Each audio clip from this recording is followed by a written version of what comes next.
you've made your mind up to love, nobody can stop you. They can say all sorts of hard things about you. They can treat you in a very mean, miserable way. But they cannot stop you loving. Is that right? Nobody can stop you. The perfect example of that is Jesus. They did everything to him. They beat him. They put a crown of thorns on his head. They gave him vinegar to drink. They beat him. They abused him. They reviled him. They pierced his hands and his feet. But one thing they could not do was what? They could not stop him loving. He loved them to the end. You see, if you love with that kind of love, nobody can stop you. It's the perfect law of liberty. You are the only really free person on earth, because nobody can stop you doing what you want to do. Isn't that wonderful? I mean, I'm impressed when I think about it. Nobody can stop you. That's why it's called the perfect law of liberty. I share something which God sometimes impels me to share. It's very difficult to share. It's very painful. But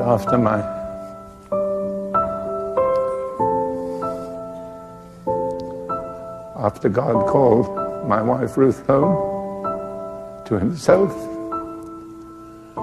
I went through a time of deep grief.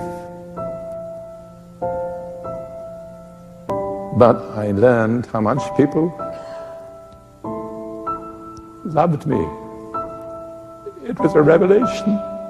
I got letters from many different parts of the world, people from different races, different denominational backgrounds, comforting me, assuring me of their love and their prayers. I never knew there was so much love in the world till that happened. I didn't know that so many people loved me, and I'm sure I'm not an easy person to love. But after all, persevere, and you can achieve it.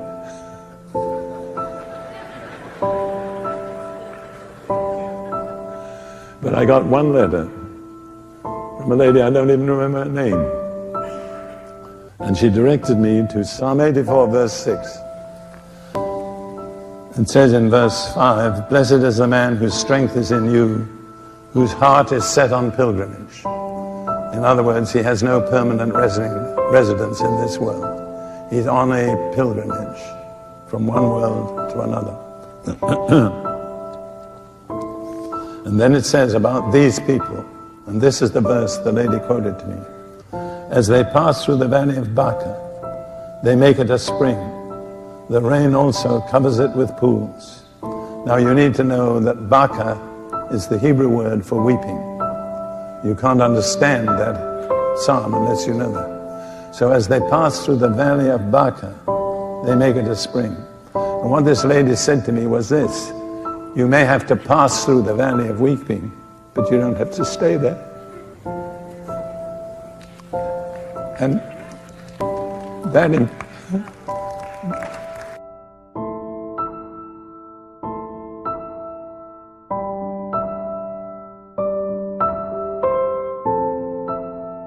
impacted me so deeply that I couldn't read any further for 1 hour. I just sat and gazed at that verse. And God did something. It says, as they pass through the valley of Baca, they make it a spring or a fountain. And at that moment, God opened a fountain inside me. Something I'd been a Christian nearly 60 years, speaking in tongues and doing all those things. But there's something completely new happened in me. A spring, a fountain, was opened inside me. And it was a fountain of compassion. And it was unlike anything I've ever experienced before. I've known the love of God. I've loved many people. I've certainly loved my wives and my family. But this was something not from Derek Prince. It has another source. It was a spring, it was a fountain, and it was compassion. And I had never experienced anything exactly like it before. And I just began to understand what it means when it says Jesus was moved with compassion. And I realized God was sharing his compassion with me.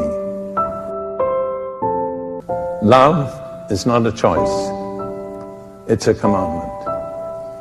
Jesus said, I'm not giving you a recommendation. I'm not making a suggestion. I'm giving you a commandment. Love one another. How are we to love one another? The same way that Jesus loved us. That is an unselfish, self-giving, seeking first the good of others. Jesus said, if you will have that kind of love, the whole world will sit up and take notice, because they don't see it. They don't see it anywhere. What they see is selfishness, self-seeking, grabbing. You can revolutionize a whole situation by demonstrating the love of God. But bear in mind, it's not an option, it's not a recommendation, it's not a suggestion, it is a commandment. That's right. And so if we don't do it, what are we? In one simple word, we're disobedient. That's right. So we have two options. We can either love one another the way Jesus loved us and be obedient, or we can fail to love one another and be disobedient. But remember, this is not a suggestion. It's not a recommendation. Jesus said very clearly and precisely, it is a commandment. But God has given me a supernatural concern for orphans, widows, the poor, and the oppressed. I mean, by the grace and mercy of God, I'm the head of a family of 12 adopted children. So it's not that I've never done anything for them, but I have seen with a new intensity. I don't want to preach Sunday night's message tonight, this morning, but I've seen that's what God is looking for. We can talk as much as we like about faith and righteousness, but if we do nothing for the people who really need us, we're just using empty words. And there's no shortage of people who need us. That's one thing we cannot complain about. They're not far from any of you. There are people who desperately need to be loved. They're lonely.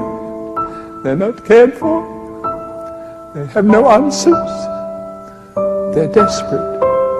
And you don't have to walk far from where you live to find people like that.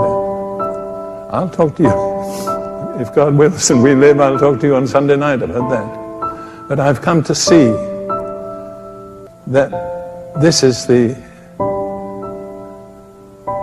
what would I say? It's the purpose of God. It's what God is waiting for. I was preaching, even before I had this experience, I was preaching in the state of Virginia to a group of black brothers. And at the end of the message, a young black man came up to me and he said, Brother Prince, would you pray for me? I said, what do you want?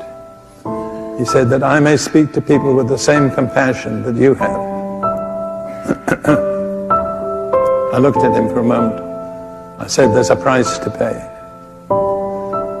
Because I knew I was paying the price. He was silent for a few minutes.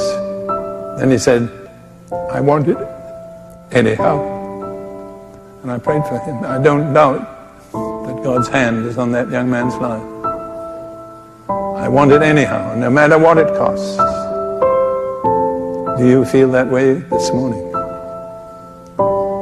There's this fountain that God sovereignly will open up in you. It's not under your control. You don't decide when it will happen. You see, there are some things that don't come without suffering. I've always been amazed at Paul's prayer in Philippians chapter 3, that I may know him, Jesus. That's wonderful. We all say that. And the power of his resurrection. Well, we all say that. But the next verse, and the fellowship of his sufferings. And many, many times I said to the Lord, as I read that verse, Lord, I don't know that I can really say that. Do I really want to know the fellowship of your suffering? I'm an honest person. I think that's perhaps one of the basic benefits of God's dealing with me. I am honest to myself. I'm honest to others. I said, Lord, many times I'm really not sure I can say that I want to know the fellowship of your sufferings. And the Lord is very patient with me. He didn't pressure me. But you see, I've come to see that some things only come by suffering. Suffering does something that nothing else will do. It prepares the soil for that fountain. Then you see, I realize that things come that way that cannot come any other way. I've said for many years, God is a self-revealing God. He loves to reveal himself. He loves to share himself. But I've realized lately, through what I've been through, that God has a deeper desire than that. He wants us to share what he goes through, to share his experiences with him. And when you go through the valley, you're sharing something very precious, very wonderful. You'll come closer to the Lord than you've ever been. And that's what God wants. He's not interested in us suffering, but he's interested in sharing his sufferings with us. I'm not talking about the sufferings of Jesus on the cross. Those were unique. Only he could do that. But I'm talking about the sufferings of Jesus for the church. Don't you think that Jesus is grieved sometimes by the way the church acts and behaves? We can be critical, we can accuse, we can point, and believe me, nobody could do that more effectively than I can. But that's not what God is waiting for. He's waiting, will you share my deep concern for my bride, for the one I love so much? Can I share some of my sufferings with you? That's really when you're getting into deep water at that point. I have never been a superficial person. I'm tired of superficiality. I'm tired of empty religion. I'm tired of empty confessions, which are made to get something out of God, but we're never expected to fulfill them. I really believe God has sent me here at this time to confront you people with a decision. How shall I express the decision? Lord, no matter what it takes, open that fountain in me. I don't want to be superficial. I don't want to be just a churchgoer. Lord, I want to bring joy to your heart. I want you to be satisfied with me, not with what I do, but with me. I want to share fellowship with you in the deep places. When the Spirit of God moves, it's the humble that get blessed. It's the people that have no claims, no pride, no self-righteousness. Lord, here I am. I'm just a pool. Fill me.